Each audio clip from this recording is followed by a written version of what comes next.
ljudi bez sumnje i straha, saznanjem što svijet tek počinje znat, iz kostiju hladi, iz pepela rata, tražili su trag da mir mogu dat,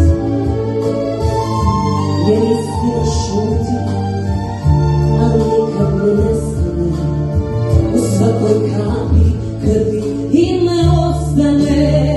I kad se izgori, i kad vrijeme izbriše, ostane nešto što ne može više.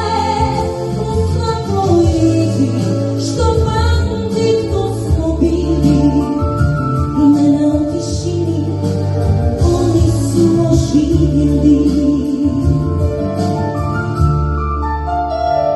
Pod svjetlom besmjerne, tiho i skupo, gradila se nada iz najmanjih tragova. Majke su šepale, godine nosile, da istina vrati ono što skrilo je broj.